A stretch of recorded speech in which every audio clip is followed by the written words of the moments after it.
Hi, I'm Weston. I love talking about the Rangers, and I'm here to talk about Game 58 of the regular season, where this time the embarrassing 4-1 loss is Red Wing flavored. Another game in which the Rangers greatly outshoot their opponents and get absolutely curb-stomped in said game. Granted, outshooting your opponent 31-23 is nothing compared to what happened the last game. You guys remember that? Like last game when the Rangers outshot their opponent 51-21 and lost 4-1? I don't know if I mentioned that in the video. Fun fact, the Rangers have 2 goals in the last 2 games where they have had 82 shots on net. So they're shooting at like 2.5 for the past 2 games. And I looked it up on the Rangers roster to see who that would be. And it would basically be like splitting the difference of if Ryan Lindgren and Jacob Trouba took every single shot on net. Neat statistic. The Seattle Kraken have no player who has played in more than 15 games who is shooting at 2.5 or below.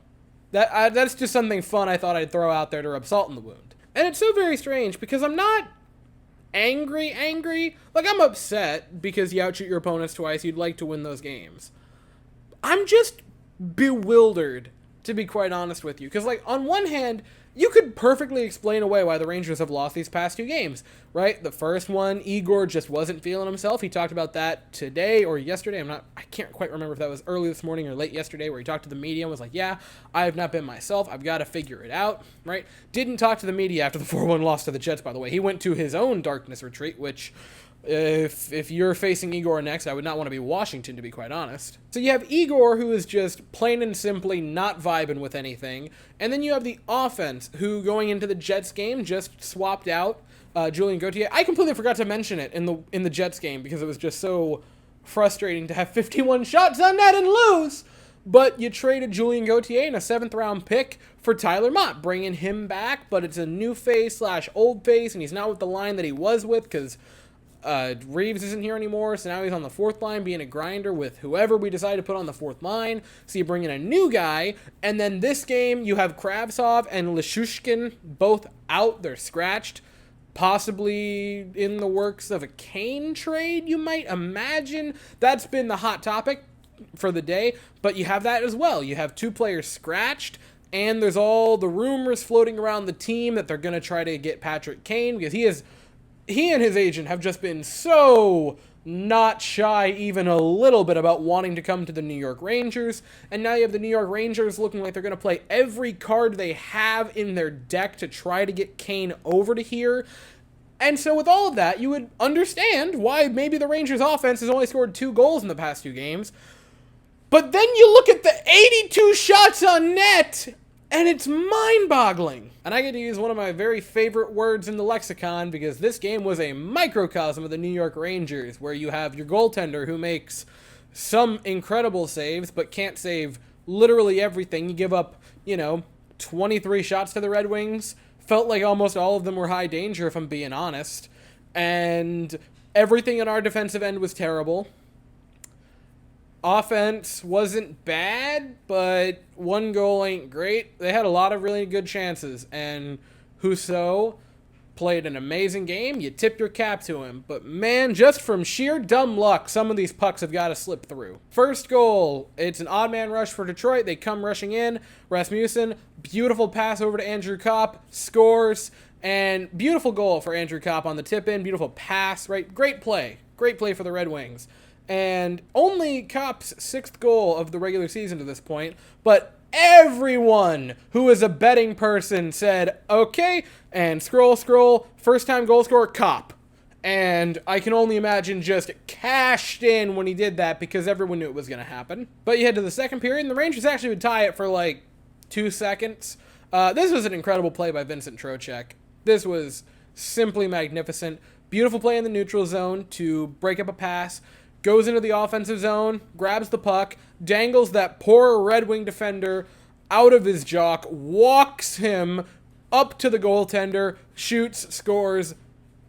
Probably the best goal that Vincent Trocheck has had as a Ranger to this point, and it's tied 1 apiece. Second goal for the Detroit Red Wings was just Rangers being useless in their own end, and that's, I feel, saying it politely.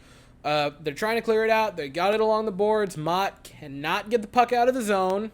And they head back in. Larkin breaks it up at the line. Zdeno has it, shoots, scores. It's 2-1 Detroit. Late in the second period, Red Wings, offensive rush. They head into the zone. Perron has it, shot on goal. Halak stops the initial shot. Perron has it behind the net, and Halak, while out of position, pass over to Rasmussen. Keandre Miller, bless him, almost stopped it. Was that close to stopping this, but just couldn't quite. Rangers have got to clear it. At the very least, they can't let Rasmussen be that wide open when Halak's out of position, but he was. It's 3-1 Detroit. And then in the third period on a power play, you have a Henroque power play goal from the blue line. There were like 4 people in front of Halak here. What do you want him to do? 4-1 Detroit. That's it. And I'm not stupid entirely. I understand that there's a lot going on with the team at the moment. There were only 11 forwards tonight because of the scratches of Lashushkin and Kravtsov, and there's all the rumors going around the team of who might go, who might not. There's the fact that it was now your backup goaltender, you're on the road, your starting goaltender has bad juju, and the defense has been kind of hit or miss all season, right? I understand all that. And you're playing teams that are fighting like hell to make the playoffs or to be where they are. You have Calgary, who you lost to the first time of this little 3-game losing streak, who is doing everything in their power to make the final wild card in the West. Then you played the Jets, who are simultaneously playing to be the top seed potentially in the entire Western Conference, but also aren't too far away from just being eliminated. The West is a total tire fire this season. And then you had Detroit, who with this win now takes the second wild card spot in the East. So I understand that you're playing teams who have a lot to play for, who have... They're meaningful games to those teams. They need the points. That being said, I have news for you, which is when you make it to that thing that's coming up not too far away, it's close. Now, the playoffs, those teams also kind of want to win, and those games are also kind of meaningful, and you kind of just have to find a way to win those games.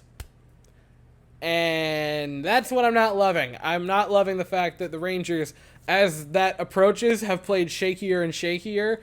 It's not a confidence-inspiring thing, if I'm being completely honest with you. And because Gallant loves to play musical chairs with goalies, now in this 3-game stretch between now and Sunday night, Igor is going to play one of those games. I assume he'll go on Saturday when you're playing Washington, but who's to say? Hopefully it's Igor in net. I don't know. Maybe you save him for the Kings game. This is... I really hope they just announce the Patrick Kane trade tomorrow. Anyway, that's it for tonight. We play again on Saturday, 1 o'clock Eastern. You're in Washington for that game, and I'll be here afterwards to talk about it. But that's all I have for the evening, so if you enjoyed the video, please consider to like and subscribe. Thank you all so very much for watching. I hope you all have an absolutely fantastic day, and as always, go Rangers.